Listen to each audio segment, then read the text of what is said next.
பொது மற்றும் தனியார் துறைகள். கற்றல் நோக்கங்கள்.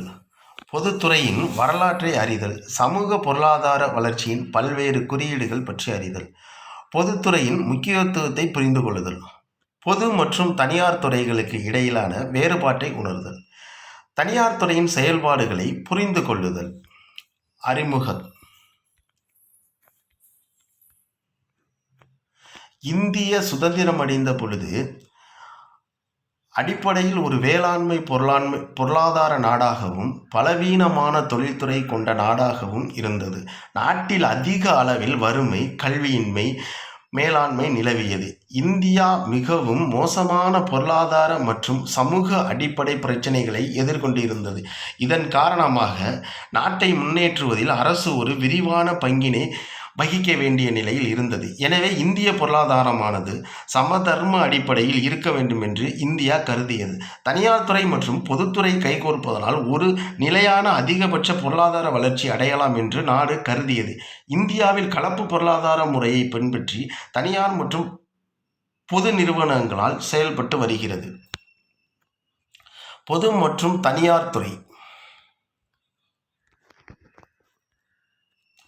சிறிய அல்லது பெரிய தொழில்துறை அல்லது வர்த்தகம் தனியாருக்கு சொந்தமான அல்லது அரசாங்கத்திற்கு சொந்தமான அனைத்து வகையான வணிக அமைப்புகளும் நம் நாட்டில் உள்ளன. நிறுவனங்கள் நமது அன்றாட பொருளாதார வாழ்வில் பங்கு கொள்வதால் இவை இந்திய பொருளாதாரத்தின் ஒரு பகுதியாக திகழ்கிறது. இந்திய பொருளாதாரம் தனியாருக்கு சொந்தமான மற்றும் அரசாங்கத்திற்கு சொந்தமான வணிக நிறுவனங்களை கொண்டிருப்பதால் இது ஒரு கலப்பு பொருளாதாரம் என்று அழைக்கப்படுகிறது. இந்திய அரசியல் பொருத்தமான தனியார் மற்றும் அரசு நிறுவனங்கள் இணைந்து கலப்பு பொருளாதாரத்தை செயல்பட அனுமதிக்கப்பட்டுள்ளது. எனவே பொருளாதாரத்தை இரு துறைகளாக, அதாவது தனியார் துறை மற்றும் பொதுத்துறை என இரு துறைகளாக வகைப்படுத்தப்படுகிறது.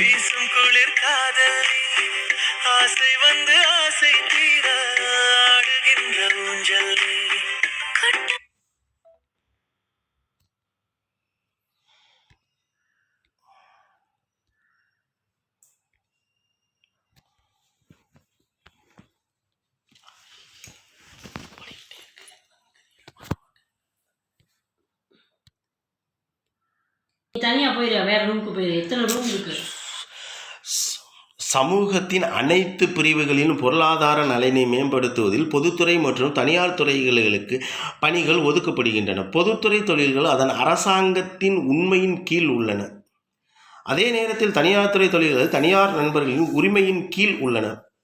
பொதுத்துறை ஒரு பொருளாதாரத்தின் முழு வளர்ச்சியை செயல்படுத்தப்படுகிறது. பொதுத்துறை சேவை நோக்கத்திலும் தனியார் துறை லாப நோக்கத்திலும் செயல்படுகிறது.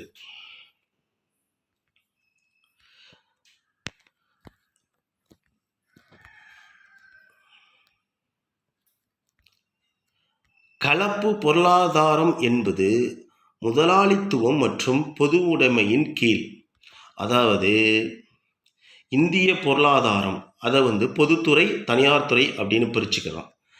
அதுலேருந்து பொதுத்துறை அப்படிங்கிறத துறைசார் பணிகள், சட்டப்பூர்வ நிறுவனங்கள், அரசு நிறுவனங்கள் அப்படின்னு பிரிச்சுக்கிறாங்க. தனியார் துறை எப்படி செயல்படுது அப்படின்னாக்க தனிப்பட்ட உரிமையாளர், கூட்டு நிறுவனங்கள், கூட்டு இந்து குடும்ப தொழில்கள், கூட்டுறவு நிறுவனங்கள், பன்னாட்டு நிறுவனங்கள் அப்படிங்கிறது ரெண்டு பிரிவாக பிரிக்கப்படுகிறது. அது பொது வரையறுக்கப்பட்டது, தனியார் வரையறுக்கப்பட்டது அப்படின்னு இதை பிரிச்சுக்கிறாங்க. அடுத்து பொதுத்துறையின் வரைமுறை. அரசு பொது மக்களுக்கு பண்டங்கள் மற்றும் சேவைகளை வழங்கும் நடவடிக்கைகளில் ஈடுபட்டுள்ளன பொதுத்துறை ஆகும். நிறுவனங்கள், முகவர் நிலையங்கள் மற்றும் அமைப்புகள் என முழுவதும் சொந்தமானதாகவும் அரசாங்கத்தால் நடத்தப்படும் கட்டுப்பாட்டு மத்திய அரசு, மாநில அரசு அல்லது உள்ளூர் அரசாங்கமாகவும் இருக்கும். பொதுத்துறையின் வரலாறு. 1947 இந்திய சுதந்திரம் அடைந்த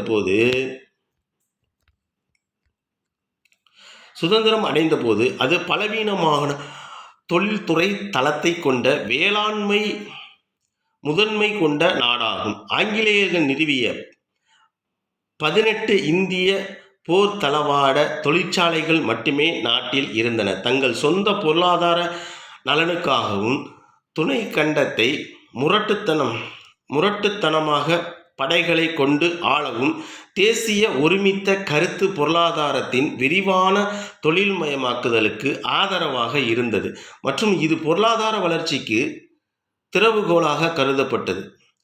அது வாழ்க்கை தரத்தை மேம்படுத்தி பொருளாதார இறையாண்மையையும் மேம்படுத்துகிறது.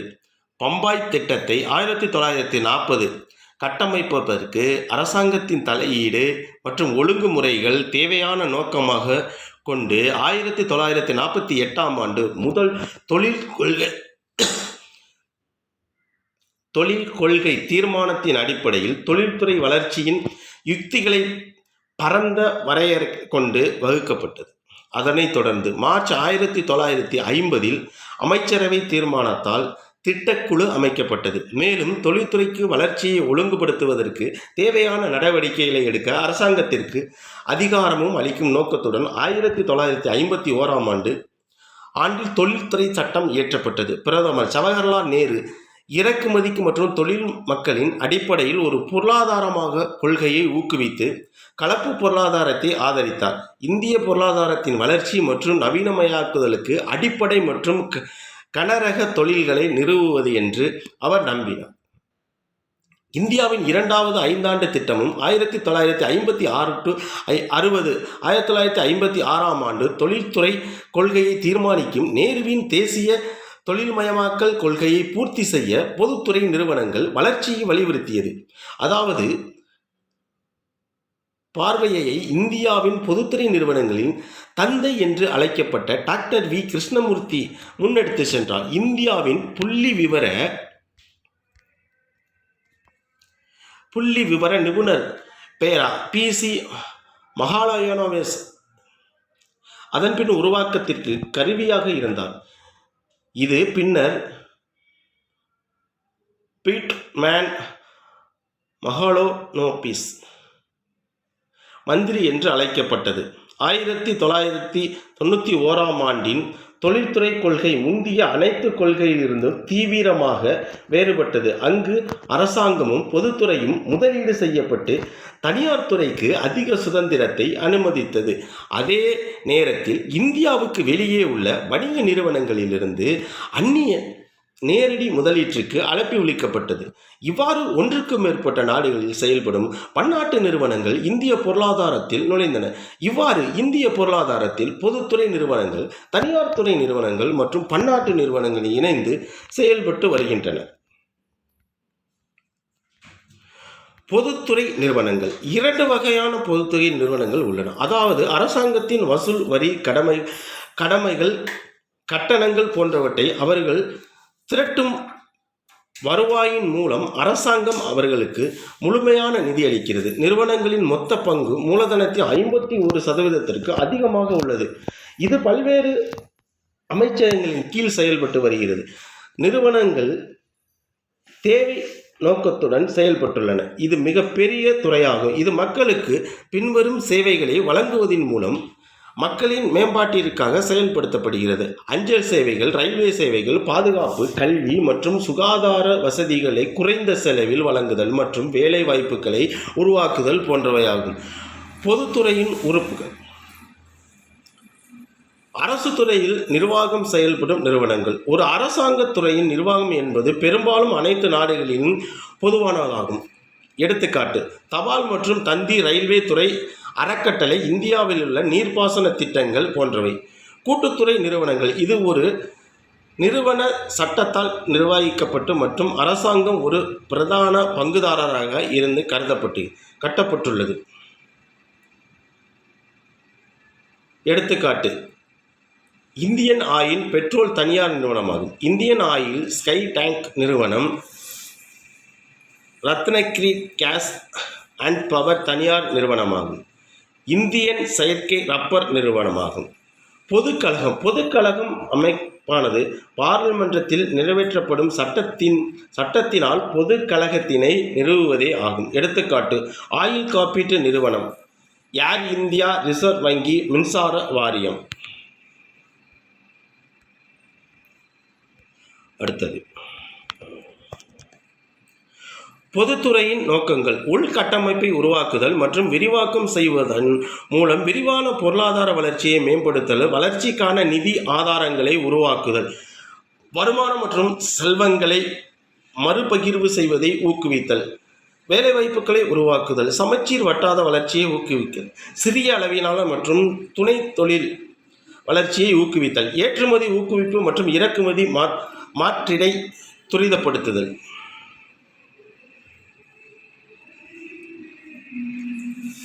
தொழில்களை வகைப்படுத்துதல்.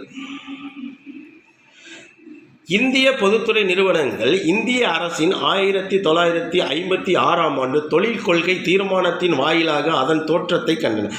இந்த 1956 தீர்மானமானது தொழில்களை 3 பிரிவுகளாக வகைப்படுத்தப்படுகிறது. அரசுக்கே உரிய சொந்தமான தொழில்கள் 1 ஏ என குறிப்பிடப்படுகிறது. தனியார் துறை தொழில்கள் மாநிலம் தன் முழு பொறுப்பில் தொடங்கும் புதிய அலகுகள் மற்றும் முயற்சிக்கான துணை புரியக்கூடிய தொழில்கள் அட்டவணை பி குறிப்பிடப்படுகிறது. மீதமுள்ள தொழில்கள் தனியார் துறையின் அட்டவணை சி என குறிப்பிடப்படுகிறது.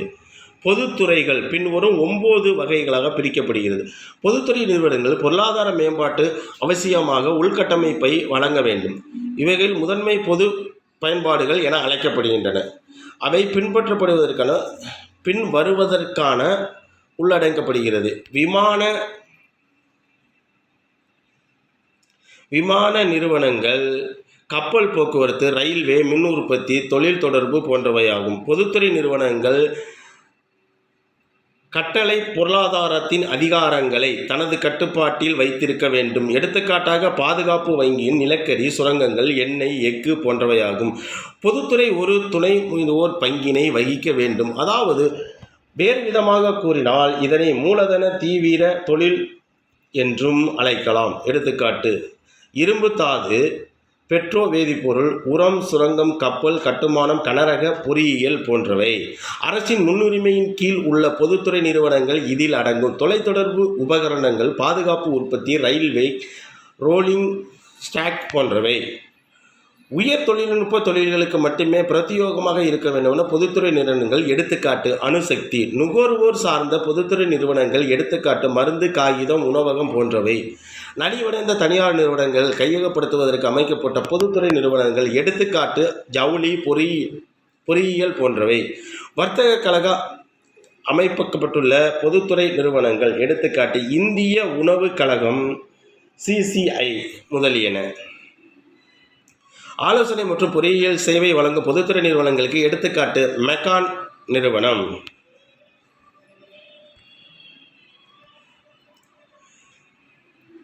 நிதி ஆயோக் என்பது 65 ஆண்டுகள் பழமையான திட்டக்குழுவுக்கு மாறாக அமைக்கப்பட்ட குழுவாகும். மாநிலங்களுக்கு நிதி ஒதுக்க திட்டக்குழுவின் அதிகாரம் உள்ளது. ஆனால் இந்த அதிகாரம் தற்போது நிதி அமைச்சகத்தின் கீழ் உள்ளன. நிதி ஆயோக் அடிப்படையில் ஒரு மதிப்புரையை குழுவாகவும் உண்மையான ஆலோசனை குழுவை 2015 ஜனவரி 1ஆம் தேதியிலிருந்து செயல்பட துவங்கி உள்ளது. சமூக பொருளாதார மேம்பாடு. சமூக பொருளாதார மேம்பாடு என்பது ஒரு சமூகத்தின் சமூக மற்றும் பொருளாதார வளர்ச்சியின் செயல் முன்னேற்றமாகும். சமூக பொருளாதார மேம்பாட்டை பின்வரும் குறியீடுகள் கொண்டு அளவிடப்படுகிறது. மொத்த உள்நாட்டு உற்பத்தி, ஆயுட்காலம், கல்வியறிவு மற்றும் வேலைவாய்ப்பின் அளவு போன்றவைகளாகும். புதிய மதிப்புரை குழு எனப்படும் நிதி ஆயோக் என்ற அமைப்பினால் மத்திய அரசு, மாநில அரசு, உள்ளாட்சி அமைப்புகள் மற்றும் சமூகத்துறை முயற்சிகளை ஒருங்கிணைப்பதால் பொருத்தமான தளத்தை உருவாக்க முடியும். சமூக பொருளாதார வளர்ச்சி குறியீடுகள். மொத்த உள்நாட்டு உற்பத்தி GDP. மொத்த உள்நாட்டு உற்பத்தியானது சமூக பொருளாதார வளர்ச்சியை மேம்படுத்துவதில் துணை புரிகிறது. தொழில்துறையின் தனியார் மற்றும் பொதுத்துறையின் மொத்த உள்நாட்டு உற்பத்தியின் விகிதம் அதிகரிக்கப்பட்டுள்ளது. இது அரசின் நிதியை அதிகரிப்பதோடு பொது செலவுகளையும் அதிகரிக்கிறது. ஆயுட்காலம். 2011ஆம் ஆண்டு இந்தியாவின் மக்கள் தொகை கண்டுபிடிப்பின்படி சராசரி ஆயுட்காலம் ஆண்டுகளுக்கு 65.80 ஆண்டுகள் மற்றும் பெண்களுக்கு 68.33 ஆண்டுகள் ஆகும். பல்வேறு திட்டங்கள் மூலம் அரசாங்கம் அதிக அளவு சுகாதார நடவடிக்கைகளை வழங்குகிறது. ஏழை மற்றும் பாதிக்கக்கூடிய குடும்பங்களுக்கு சேவை செய்வதற்காக 2018-19 மத்திய வரவு செலவு திட்டத்தின் தேசிய சுகாதார உற்பத்தி திட்டத்தை அரசாங்கம் அறிவித்தது. கல்வியறிவு சமூக பொருளாதார வளர்ச்சிக்கு கல்வித்திறன் முக்கிய பங்கு வகிக்கிறது. அனைவருக்கும் கல்வி இயக்கம் இந்திய அரசின் முதன்மை திட்டத்தின் அங்கமாகும்.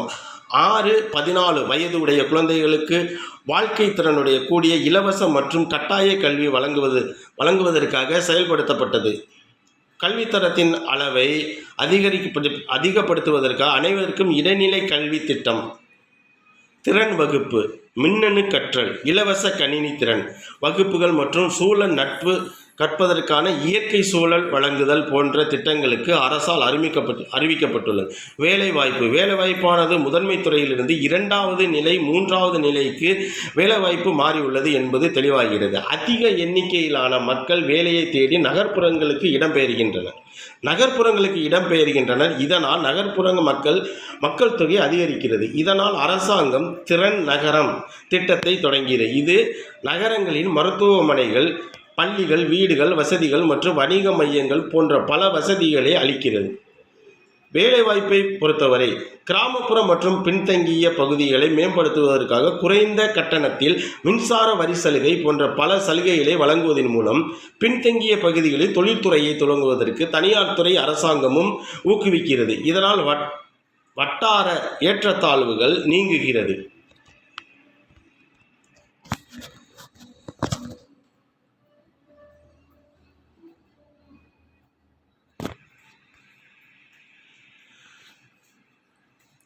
வீடு, சுத்தமான குடிநீர் மற்றும் சுகாதாரம் வழங்குதல். அரசு துறையானது வீட்டு வசதிகள், சுத்தமான குடிநீர் வசதிகள் மற்றும் சுகாதார வசதிகளை தூய்மை இந்திய திட்டத்தின் கீழ் வழங்குகிறது.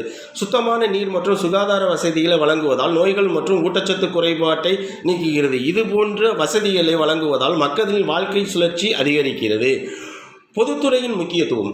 எந்தவொரு பொருளாதாரத்தின் வளர்ச்சியிலும் பொதுத்துறை முக்கிய பங்கு வகிக்கிறது. இது பின்வரும் முக்கியத்துவத்தை கொண்டுள்ளது.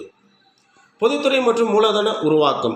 திட்டமிடல் காலத்தில் சேமித்து முதலீடு செய்வதில் பொதுத்துறையின் பங்கு மிக முக்கியமானது விளங்குகிறது. பொருளாதார மேம்பாடு. பொருளாதார வளர்ச்சி முக்கிய தொழில்துறை வளர்ச்சியை பொறுத்தது. சிறு தொழில்களுக்கு மூலப்பொருட்களை வழங்க இரும்பு மற்றும் எஃகு, கப்பல் போக்குவரத்து, சுரங்கம் போன்ற கனரக மற்றும் அடிப்படை தொழில்கள் தேவைப்படுகிறது. சமசீரான வட்டார வளர்ச்சி. பொதுத்துறை நிறுவனங்கள் தங்கள் ஆலோசனைகளை மாவட்டத்தின் கீழ் பின்தங்கிய பகுதியில் அமைந்துள்ள இந்த பகுதிகளில் மின்சாரம், குடிநீர் வழங்கல், தன்னாட்சி நாகரிகம் மற்றும் மனித சக்தி போன்ற அடிப்படை தொழில்துறை மற்றும் குடிமை வளர்ச்சி வசதிகளே இல்லை. பொது நிறுவனங்கள் இந்த வசதிகளை வளர்ச்சியடை செய்வதன் மூலம் வட்டாரங்களில் உள்ள மக்களின் சமூக பொருளாதார வாழ்க்கையில் முழுமையான மாற்றத்தை ஏற்படுத்தியுள்ளது. வேலைவாய்ப்பு உருவாக்கம். நாட்டில் வேலையின்மை பிரச்சனையை தீர்க்க பொதுத்துறை லட்சக்கணக்கான வேலைகளை உருவாக்கியுள்ளது. 2011ஆம் ஆண்டில் பணி அமர்த்திய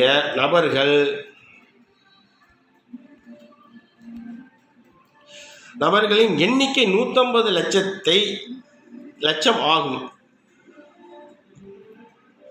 ஒரு மாதிரி முதலாளியாக பணியாற்றுவதன் மூலம் தொழிலாளிகளின் வேலை மற்றும் வாழ்க்கை நிலைமைகளை மேம்படுத்துவதற்கு பொதுத்துறை அதிக அளவில் பங்களிப்பு செய்துள்ளது.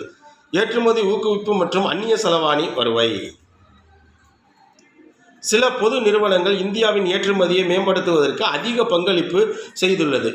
மாநில வர்த்தக நிறுவனம், தாதுக்கள் மற்றும் உலோக வர்த்தக நிறுவனம், இந்துஸ்தான் எஃகு நிறுவனம் பாரத மின்னணு நிறுவனமாகும். இந்துஸ்தான் இயந்திர கருவிகள் போன்றவற்றை ஏற்றுமதி மேம்பாட்டில் மிக சிறப்பாக செயல்பட்டுள்ளது.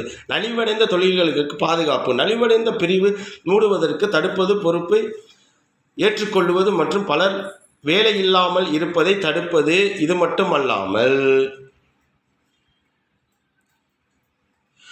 மூலதன நிலம், கட்டடம், இயந்திரங்கள் போன்றவற்றை தேவையற்ற முறையில் மூடுவதை பொதுத்துறை தடுக்கிறது. இறக்குமதி மற்றும் சில பொதுத்துறை நிறுவனங்கள் குறிப்பாக முன்னர் இறக்குமதி செய்யப்பட்ட பொருட்களை உற்பத்தி செய்வதற்காகவும் அந்நிய செலவாணியை சேமிப்பதற்காகவும் தொடங்கப்பட்டன. எண்ணெய் மற்றும் இந்திய எரிவாயு ஆணைய, இந்திய எண்ணெய் நிறுவனம், பாரத் மின்னணு நிறுவனமும் போன்றவை இறக்குமதி மாற்றீடு மூலம் அந்நிய செலவாணியை சேமித்துள்ளன.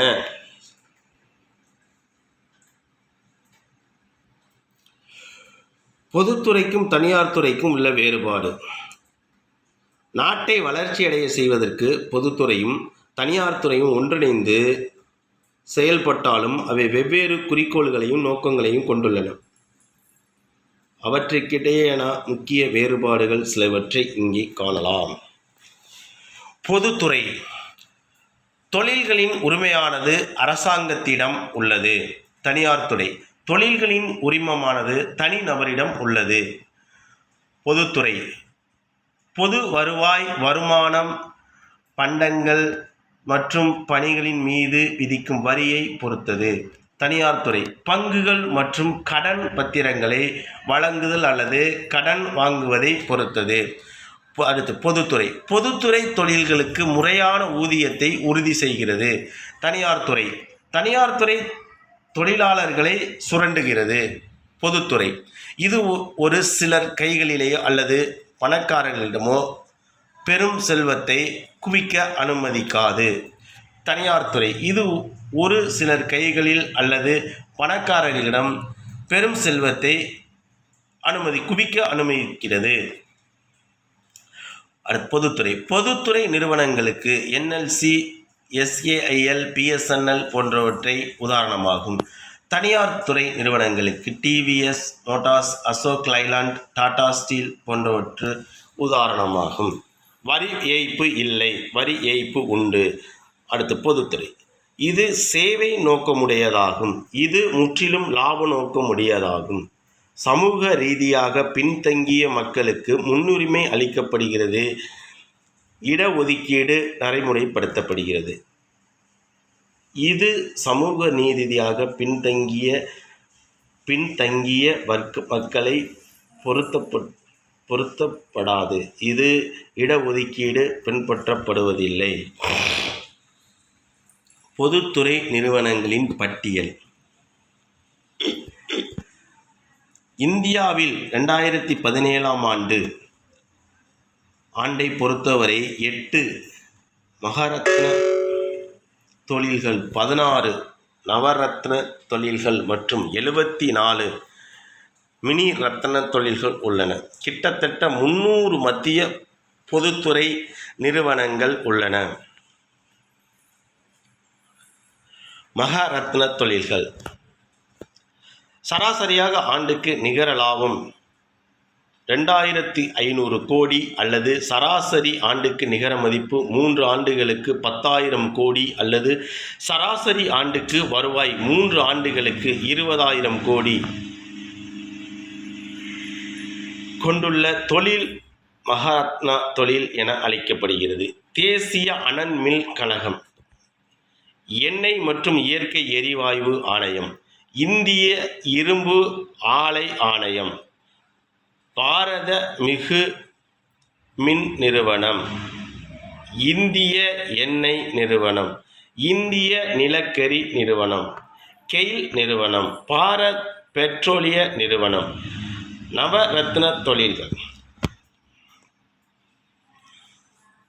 60 என்ற 6 அளவீடுகள். இதில் நிகர லாபம், நிகர மதிப்பு, மொத்த மனித வள செலவு, மொத்த உற்பத்தி செலவு, செலவுகளில் செலவு, தேய்மானத்திற்கு முன் லாபம், வட்டி மற்றும் வரிகள், மூலதனம், பணியமர்த்தல் போன்றவற்றை மற்றும் ஒரு நிறுவனமும் முதலில் ஒரு மினி ரத்னாவாக இருந்து அதற்கு முன் குழுவில் 4 சுதந்திரமான இயக்குநர்கள் இருக்க பெற்றால் அதை ஒரு நவரத்ன நிறுவனமாக மாற்ற முடியும்.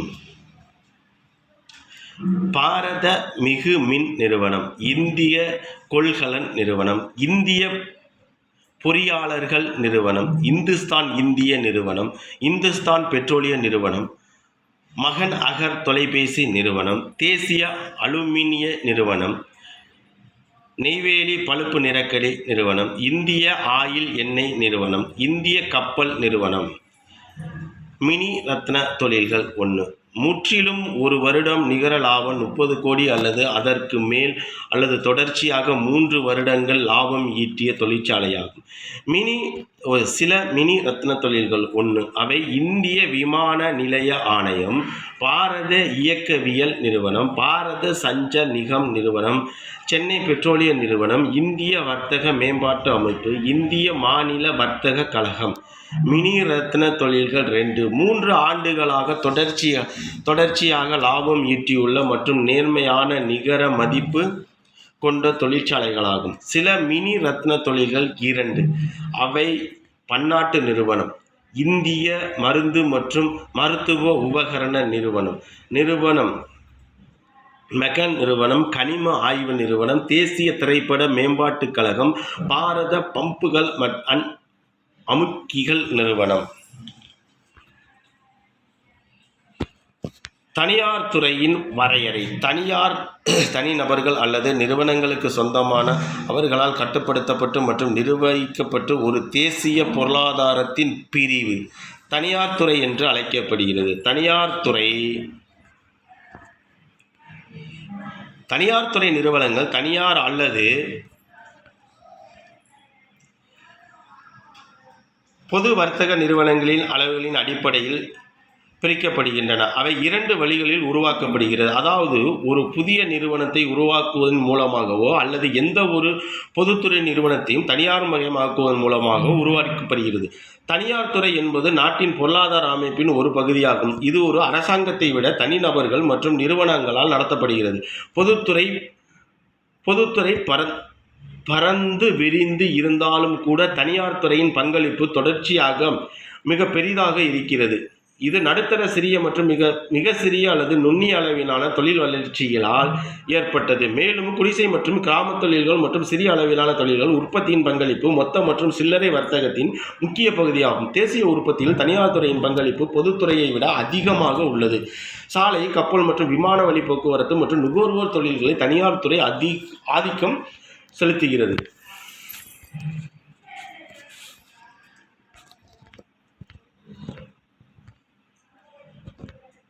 தனியார் துறையின் பணிகள். தனியார் துறையின் முக்கிய செயல்பாடு புதுமை மற்றும் நவீனமயமாக்குதலை உருவாக்குவதாகும். லாப நோக்கத்தோடு இயங்க கண்டறிவதற்கும், உற்பத்தியின் புதிய தொழில்நுட்பங்களை கண்டுபிடிப்பதற்கும், உற்பத்தி நடவடிக்கைகளை விஞ்ஞான முறையில் நிர்வகிப்பதற்கும் அவர்களை தூண்டுகிறது. உள்கட்டமைப்பு மற்றும் சேவைகளை மேம்படுத்துவதால் மற்றும் பராமரிப்பதால் இருக்கின்றன. வணிகங்களை ஊக்குவித்தல், விரிவுபடுத்துதல், மனித மூலதன வளர்ச்சியை ஊக்குவித்தல், பாதிக்கப்படக்கூடிய குழுக்கள் குறிப்பாக தொழிலாளர் சந்தையில் பங்கேற்க உதவுதல் மற்றும் சமூக வணிக மற்றும் கூட்டுறவு, உள்ளூர் பரிமாற்ற அமைப்புகள் மற்றும் முறையான கடன் போன்றவற்றை ஊக்குவிப்பதன் மூலம் சமூக வளர்ச்சியை ஊக்குவிக்கிறது. சிறு, நுண் மற்றும் நடுத்தர நிறுவனங்களை வழங்குவதன் மூலம் அளிப்பு, பக்க நடவடிக்கைகள் மற்றும் தேவையான பக்க நடவடிக்கைகளை கோருதல் மற்றும் நகரத்தில் முதலீட்டை ஈர்த்தல். இந்தியா ஒரு கலப்பு பொருளாதார நாடாக இருப்பதால் விரிவான பொருளாதார வளர்ச்சியை அடைவதற்கு நாட்டில் உள்ள தனியார் துறைக்கு பெரும் முக்கியத்துவம் அளித்துள்ளது. தொழில்கள், வர்த்தக மற்றும் சேவை துறையின் தனியார் துறைக்கு அரசாங்கமும் ஒரு குறிப்பிட்ட பங்கை நிர்ணயிக்கிறது. இந்தியாவில் மிகவும் ஆதிக்கம் செலுத்தும் துறையை வேளாண்மை மற்றும் பால் வளர்ப்பு, கால்நடை வளர்ப்பு, கோழி வளர்ப்பு போன்ற பிற தொடர்புடைய நடவடிக்கைகளை முற்றும் தனியார் துறையில் கட்டுப்பாட்டில் உள்ளன. இவ்வாறு குழு வேளாண்மை துறை நிர்வகிப்பதும் அதன் மூலம் லட்சக்கணக்கான மக்களுக்கு குழு உணவு விநியோகிப்பதையும் வழங்குவதில் தனியார் துறை முக்கிய பங்கு வகிக்கிறது. மேலும் தொழில்துறையின் பெரும்பகுதி மற்றும் இலகுவான பகுதிகளில் ஈடுபட்டுள்ளது. நிலைத்த மற்றும் நிலைக்காத பொருட்கள்.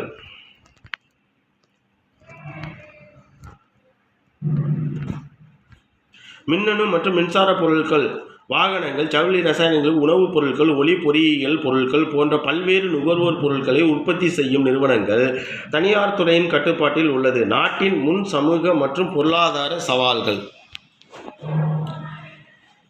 சவால்கள் மிகப்பெரியவை. கட்டமைப்பு மற்றும் பொருளாதார வளர்ச்சியின் இலக்குகளை பூர்த்தி செய்ய பொதுத்துறை மற்றும் தனியார் துறை ஆகியவை ஒன்றிணைந்து செயல்பட வேண்டும்.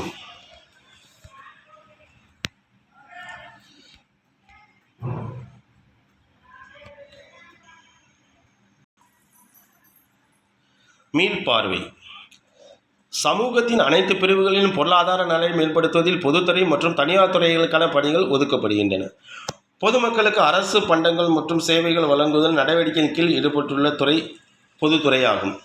மார்ச் 1950 அமைச்சரவை தீர்மானத்தால் திட்டக்குழு அமைக்கப்பட்டுள்ளது மற்றும் தொழில்துறை வளர்ச்சியை ஒழுங்குபடுத்துவதற்கு தேவையான நடவடிக்கைகளை எடுக்க அரசாங்கத்திற்கு அதிகாரமும் அளிக்கும் நோக்கத்துடன் 1951 தொழில்துறை சட்டம் இயற்றப்பட்டது. சமூக பொருளாதார மேம்பாடு என்பது ஒரு சமூகத்தின் சமூக மற்றும் பொருளாதார வளர்ச்சியின் முறையாகும். 2011 இந்திய மக்கள் தொகை கணக்கெடுப்பின்படி இந்தியாவில் சராசரி ஆயுட்காலம் ஆண்டுக்கு 65.80 ஆண்டுகள் எனவும் பெண்களுக்கு 68.33 ஆண்டுகளாகவும் ஆயுட்காலம் ஆகும். தனிநபர் அல்லது நிறுவனங்களுக்கு சொந்தமான கட்டுப்பாடு மற்றும் நிர்வகிக்கப்பட்ட ஒரு தேசிய பொருளாதாரத்தின் பிரிவு தனித்துறை என்று அழைக்கப்படுகிறது.